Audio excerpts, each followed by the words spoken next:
ఇంకే విధమైన బైబిల్ కానీ, ఖురాన్ కానీ, గ్రంథరాజ్యం కానీ ఎలాంటి పవిత్రమైన గ్రంథములైనప్పటికీ అంతరార్థాన్ని మనం గుర్తించడానికి ప్రయత్నించాలి. Whatever may be the sacred text, Bhagavata, Ramayana, Bible, Quran or Grandaraj, we should understand the inner meaning. మంచికి నిరంతరం కూడాను బాధలే సంభవిస్తుంటాయి. The good will face all difficulties. మంచికి ఎప్పుడు కూడాను కొన్ని విధమైనటువంటి అవాంతరములే సంభవిస్తుంటాయి. Good will have many obstacles. చిలుకను పంజరంలో పెట్టి చాకుతారు కానీ కాకులు పెట్టి చాకరు. It's only the parrot that's kept in the cage, but not the crow.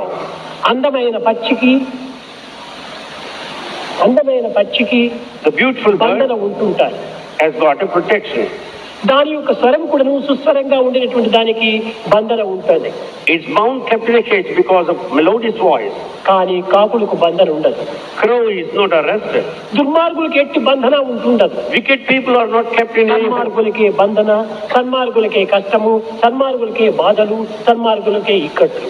Only good people, the noble people, will have all kinds of difficult problems and troubles. కృష్ణుడు పుట్టినప్పటి నుంచి కూడాను అష్టమి రోజు పుట్టాడు. Krishna was born on the day Ashtami. పుట్టిన క్షణము నుంచి కూడాను అతనికి బాధలే. Right from the moment he faced difficulties. క్షణము కూడా బాధలే. Moment to moment he faced problems. అయితే ఆ భగవద్భావాన్ని ఎవరి హృదయంలో నింపుకుందరో అట్టివారి బంధనలు విమోచన అవుతుంటాయి. However, those that know these divine feelings will be away from this bondage.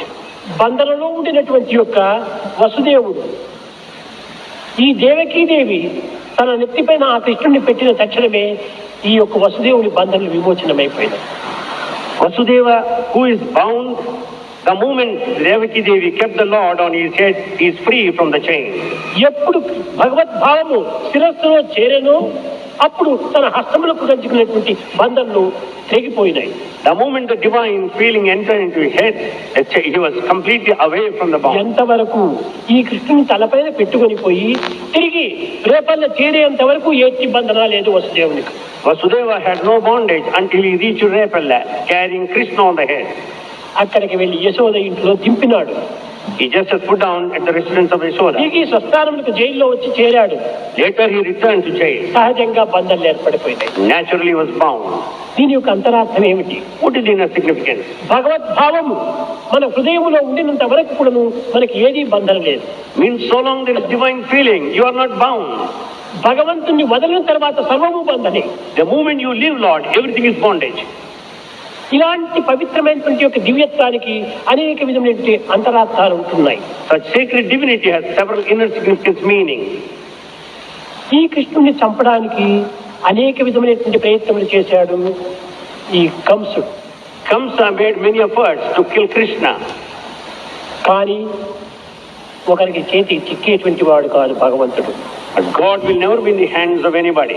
అల్ప బుద్ధి కలిగినటువంటి వారికి, People with a low mind, సంకుచితమైన భావములు కలవారికి, those with narrow feelings, అహంకార అసూయలైనటువంటి దేశం కలవారికి the people who are highly egoistic, దుష్ట బుద్ధులంతా కూడా కలుగుతూ ఉంటాయి.